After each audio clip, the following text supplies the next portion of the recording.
nothing else coming out in the theaters this weekend, unless you really want to see that movie Incarnate. Bet you never even heard about it before. More importantly, it's December though, and I wanted to review a Christmas movie, so I did a Twitter poll and to see which movies I should review for Christmas. And this one won. So, let's talk about one of the most disappointing movies of all time, to me, at least, Iron Man 3. After the Avengers came out, we started to hear about the follow-up plans of Iron Man 3 would come out first, of course. Iron Man Star of the Universe should be him to, keep it going. There were rumors it would be Robert Downey Jr.'s last one. There were rumors it would be super dark, super gritty, because that was the thing. As soon as I heard Jon Favreau wasn't directing, I was like, oh no, oh no. And I got worried, but then the trailers came out and they were really good, so I got my hopes up.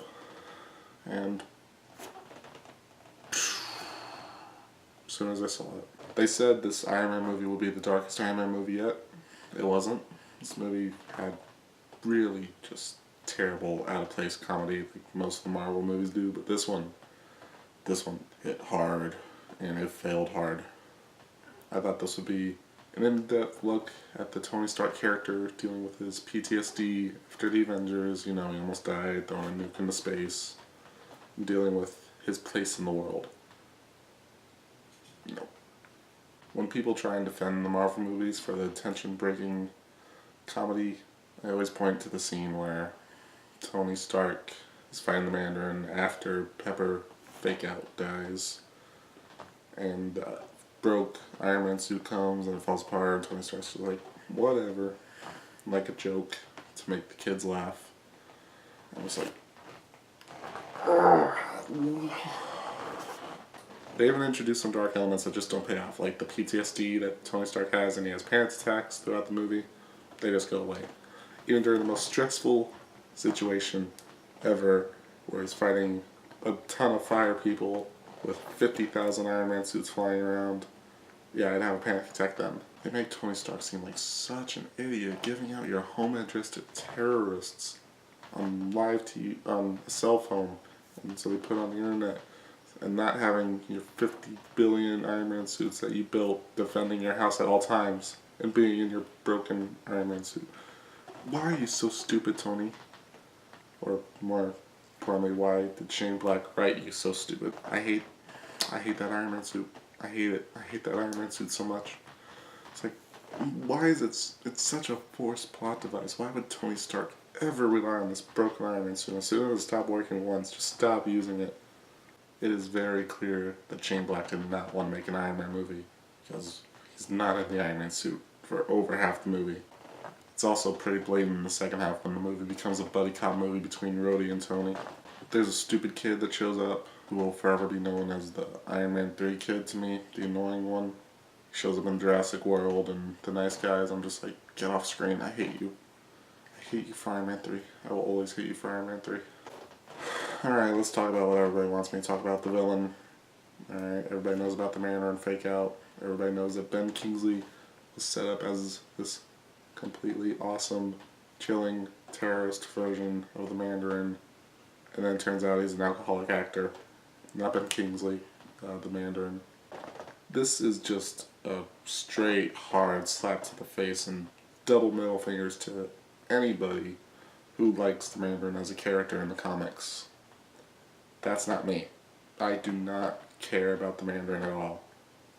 I know you have to change things from the source material. I know you couldn't have a racist, stereotype, Asian villain, whatever, because you need that China money. I get that, Marvel. The problem is that twist eliminates your one interesting character in the movie besides Iron Man. And you know what that leaves us with as an antagonist? A rich white guy who has beef with Tony. You know what movie we saw that in? Iron Man 1. There's something different. There's also a lot of issues with the Tony Stark character. I'm just gonna do this one example. This was my least favorite scene in the movie. Okay, they're in the Air Force One crash scene, whatever, where the guy takes the president and a bunch of people fly out the window, and this Iron Man comes and saves the people just in the nick of time. You're like, yeah, you go Iron Man, you're a good hero. And then it turns out Tony Stark wasn't even in the suit. He couldn't be bothered. Or, more importantly, Robert Downey Jr. couldn't be bothered. That just eliminates why... It really lessened his character for me. The guy who threw a nuke into space without any regard for his own well-being. It's like, yeah, Earth. He just didn't care enough to try and save these people on his own. This movie has the least amount of consequence on the overall Marvel universe.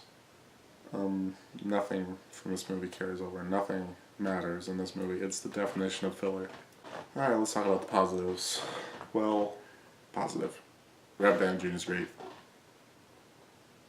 You already knew that. The effects are really good except the flame people. They look so cartoony and bad. The soundtrack to this movie is piss poor and no rock music.